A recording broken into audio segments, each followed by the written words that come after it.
Hi folks, welcome to Bear Mountain today. Today we're going to talk about an upgrade to making soil mini blocks. At least it's an upgrade for us, so stay tuned.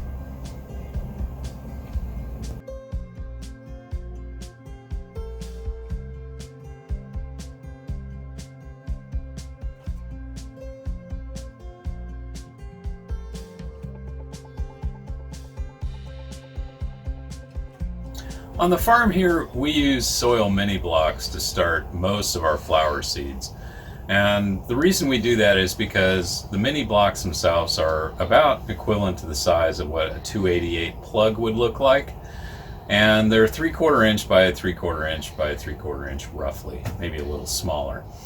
But you can get 300 of them in a tray. Now, what a tray is got a lot of definitions. For us, it's a standard nursery tray that's 10 inches wide by 20 inches long. It's typically a weave bottom tray, so the blocks won't fall through, yet it still has openings at the bottom for airflow or moisture to flow in and out. We'll show you what we do and how we put the final product together for germination, but all our mini blocks go into this. It's called a 1020 when you're looking for it. The vernacular is 1020. There's no 1020. dash between it. It looks like 1020. Right. You can get these things at all kinds of places. Johnny's sells these. Nursery supplies Nursery in your supply area. stores in your area probably sell them. They're pretty common.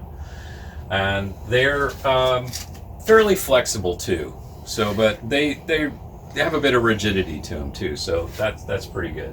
I mean, other folks use solid surface trays. You know, some people use styrofoam trays, like you get meat in or something like that, supposedly cleaned off. Baked goods. Baked goods. Another cool trick is to use those rotisserie chicken clamshells that have, because once you clean that out, you'd have enough room, particularly if you're a small home gardener, where you could put your mini blocks in there and you'd automatically have a humidity dome when you put the clear top back over on the top.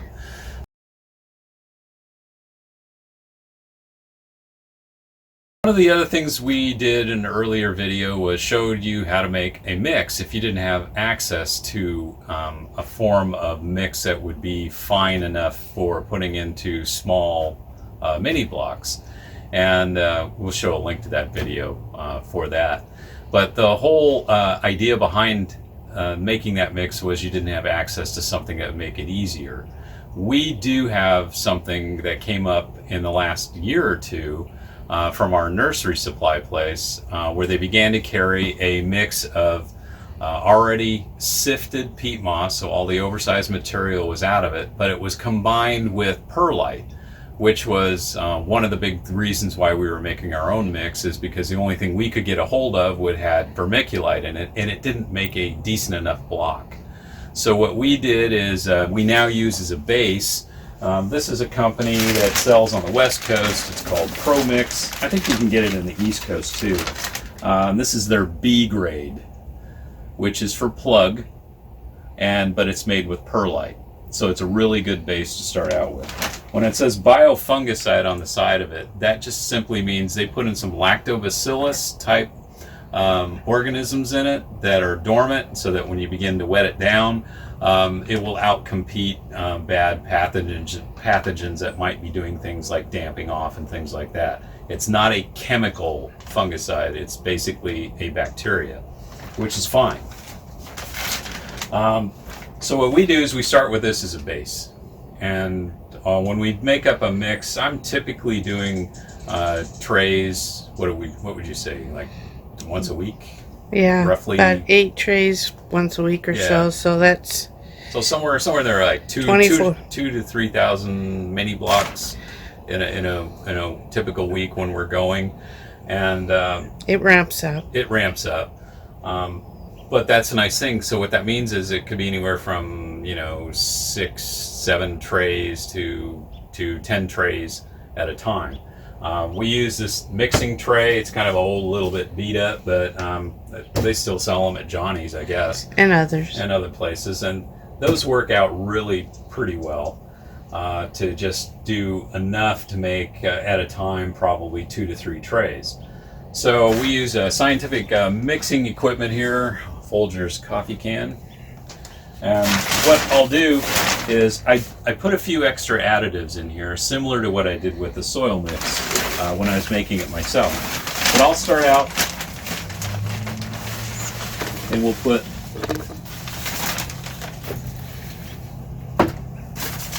4 of these cans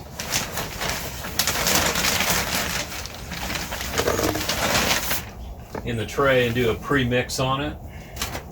Okay, this material as made for plug trays is really designed for commercial greenhousing operations that they use fertigation systems and chemical fertilizers and all kinds of things of that nature. So from a fertility standpoint, this pretty much has nothing in it. It's got just basically peat moss, very well sifted with very fine perlite in it. Get this out of the way. Now, 2 of the things we do. This I mixed up previously ahead of time, but what this is ground eggshell for calcium carbonate. In essence, it's lime. It's got 2 parts of that, 1 part of Cal-Phos, soft rock phosphate, and 1 part of rock dust. So it's just a basic, general mineralized mix, and it's not very scientific. I'll just kind of spread it out, and I'll put enough on the surface. There's also a little bit of pre-charged biochar in it, about 1 part of that too. So if you're mixing it up, it's 2 parts calcium carbonate, 1 part Cal-Phos, 1 part rock dust, you can azomite as well, and 1 part biochar. The biochar has to be previously charged with some biology in it, so you got to make sure don't use raw biochar, because that'll basically suck up a lot of water as well as a lot of the minerals that would be available to the plant. So, and then we just kind of mix this up, make sure it's well distributed in it.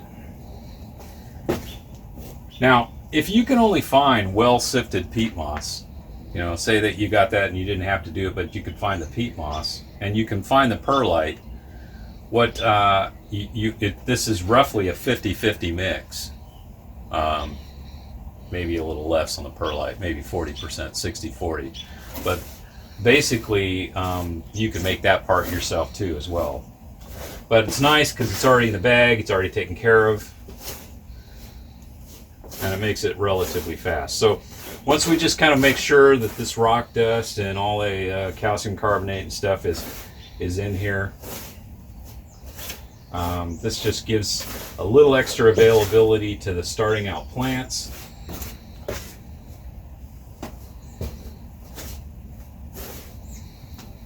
And then what we'll do is we'll take 1 can of that dry material and put it back in our measuring thing. And the reason we do this is because when you're making soil blocks, one of the things that happens is as you keep stamping out, you're going to get excess water left in the tray. And the way we get the consistency back is we put more dry mix in. So that makes it pretty easy. Okay, so what we're going to start out with is, roughly 3 cans of the material, which gives a nice coating of about 1 inch, maybe a little more, over the entire thing. So that's a good start. All right, when a lot of people are making up their mix and they're wetting it down, they simply use regular water on it and just get it to the consistency they want. What we're doing is we're going to jumpstart this with a little bit of biology in it as well. I'm making a very small, it's not aerated tea, but it's basically, I'm going to make a quickie worm tea that I will use to get the mix wetted up and ready for blocking. The worm castings we make ourselves have a lot of biology in them. And so that biology then will get transferred into the soil blocks and will help the seedlings when they get started. So we just use a cheapo, this was a net that we got some bulbs in once upon a time. That's fairly big mesh, but if you didn't have any something like this, you could use an old nylon. You could use a an old. That's those. Yeah, maybe people don't do that anymore. Or you could use an old sock. Yeah. Like a just like a white, those old tube socks or something like that. As long as it didn't have holes in it, the material will be porous enough where it'll get out the bacteria and things. So we don't do much. This is for one little can. I'm going to put about 3 heaping tablespoons in here. Excuse me.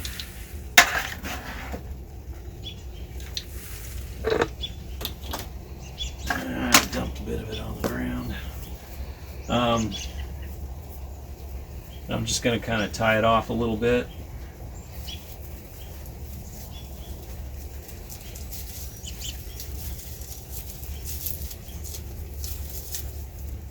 And dump it in the water. And that just needs to sit in there for, it can sit in there 15-20 minutes if you want to go that far, if you want to speed it up. One of the ways to speed this up is use warm water. Don't use cold water. Like what would be warm enough to wash your hands in is fine enough to do this. So we just kind of like, you can just reach in here and just kind of dunk it a few times, if you want to be fast about it, or just let it sit. All that biology and humic acids and stuff that are in the worm castings are now going into the water. And this is, it may have a little bit of sediment in it because this bag is kind of porous. It's not a big deal. It's going to go right into the mix. So I'm speeding up this process. You don't have to do it this way. You can kind of knead the bag a little bit. This stuff won't hurt you. I'm still alive. Okay, so this is the finished tea. It's ready to pour on. And I use the same measuring thing that I used to do the dry mix. Now remember, it's all scale. So depending on whatever you're using, you don't have to use a coffee can. You can use whatever makes sense. As long as you're consistent. A unit is a unit, right? Then, as you can see, when I pour this out, the material has a nice brown color to it. And I'm going to just kind of pour it in here to make it evenly mixed up. And it was about 1 can to 3 cans of material. And then you just start mixing. This is kind of the slower part of the process. Okay, we've mixed up the material. The mix was a little drier, and so it took about 1.5 cans of this, maybe a little more. If you need to make up another mixture of the worm tea, you could either start out with a whole new fresh bag, or in this case we still had some left in the original bag, so we were able to get 2 charges out of that. And the whole point is not to have this perfect worm tea. The idea is you're trying to get biology inoculated into this, and that's what's going into the water. The humates and stuff like that are in the worm castings are just a benefit, but basically what you're trying to do is you're just trying to get the base biology, the bacterias and all the other good stuff in the worm castings into the actual mix itself. How do you tell when it's ready? I just do a couple of things. Once upon a time I just said, hey, stick it to the wall. If it sticks like pasta, it's good to go. That's the easiest way to do it. Some people, have a way of saying, well, I squeeze it, and if I get, so much moisture in my hand, then I know it's right. The more you do it, the more you get a feel for it. And so that is kind of like it. I think the pasta test works the easiest. If it sticks, it's good to go. I pat this down to where it's about, if you look at my press, the black part of the plastic mold part of it is about 3/4 of an inch, and I might be closer to 1 inch, and that's about where I'm going to go to and just kind of spread it out. The other thing I'm going to do is I got a little bit of water left here in my can. Occasionally, I want to wet down the blocker before I use it. And I'm going to start with a weed bottom tray here. Get closer to it. Hopefully, everything looks like it's in focus. Okay, so it doesn't matter where you start. I usually start like one corner, just kind of work my way around. Press down till you see water at the top. Looks like it's good to go. All the cells are filled. So you can see that's all good. Even though it's a little humped over the top, it's not a big deal. Then we put it in the tray itself. And what you end up with is like that. Now, are they all perfectly even? Do they all have exactly the same amount of stuff in it? Nah, they don't. But that's not important. They've got enough. Nothing's perfect in nature. No. Now, what a lot of people say is, oh, after every charge, you got to dip your thing in it. And it's like, if you've got enough moisture in your mix and the perlite balance is right, you don't need to do that. You can just keep going. Do it again. Looks good.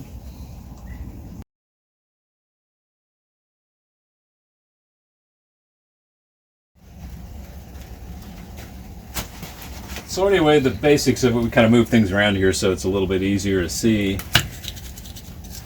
As I was saying, it just takes a few minutes to fill a tray.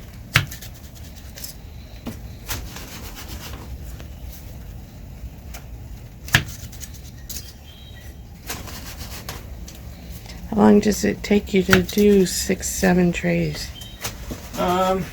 I can get them all filled. Usually, the slowest part is like getting the mix hydrated up. But the actual stamping them out probably takes me about 3 to 5 minutes a tray. So, 20 minutes, half hour to do 7 of them. And that's a finished tray. It's all good to go.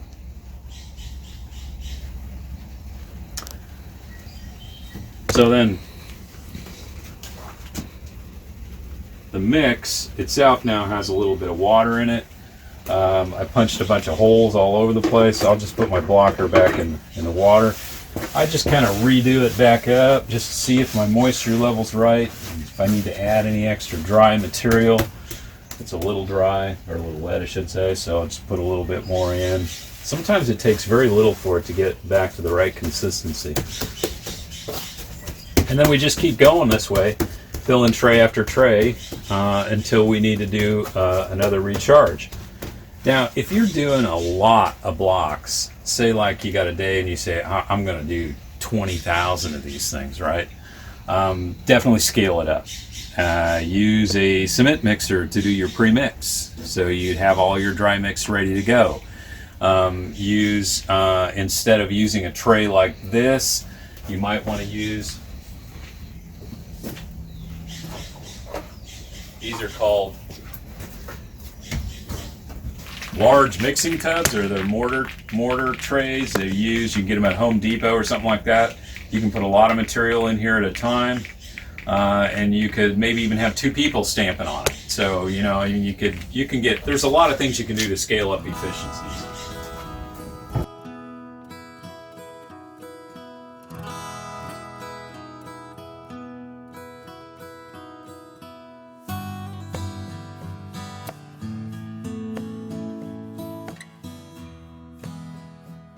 He has all the mini blocks prepared for me. Now it becomes my job to seed them.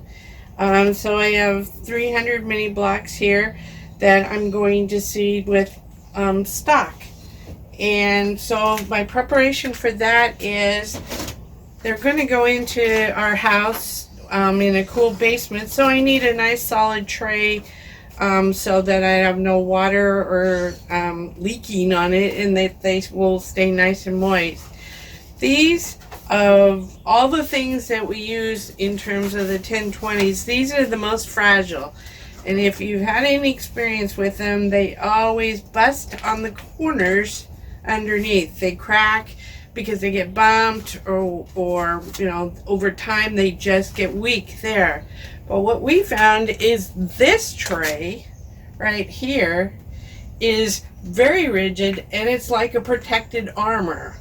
So what you should do is you set the solid tray into the weave tray, and now you have very rigid, strong corners, and this has increased the life of our solid trays. We used to have to replace these almost every year at times, but now we've had solid trays for several years. These weave trays, I think they'll last forever, but they really have made a change on the structure. It makes them easier to carry even when they're loaded. You know, when you want to carry 2 flats out to the field to plant, they're rigid. They don't twist and, you know, bend. Even when you do like on the side, they don't bend anymore. So solid tray inside the weave tray. The next thing that I then put in is called our capillary mat. This is just a big roll of a big capillary roll that we cut to size that fit right in to the solid tray. It's moist, and that's what we water. When it says bottom watering, we wet the capillary mat and not you know, the blocks, and it wicks up.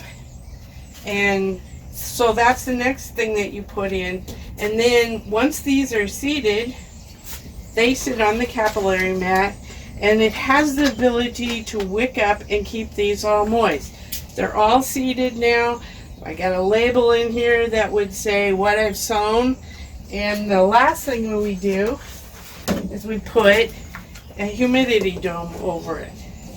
And it's ready to go into the house or into under our lights or over here. But this is our setup for using mini blocks and getting 300 seeds. As you can see, this is a small space, but for an example here is dianthus, a couple varieties, not perfect germination, but pretty good. And these were seeded on the 16th, and they're up, and it's probably next week or so I'll bump them up into a bigger block. So that's how I can get 300 dianthus into tiny little space. I have Candy Tuft and Amy's and Dusty Miller.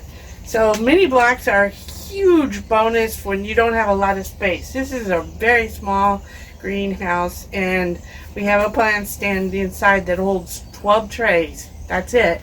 So we have to figure out how to move things around, and mini blocks are great for getting a lot of volume and working with the amount of germination. You know, some things don't germinate as well as others, so mini blocks are a great idea in terms of seeding.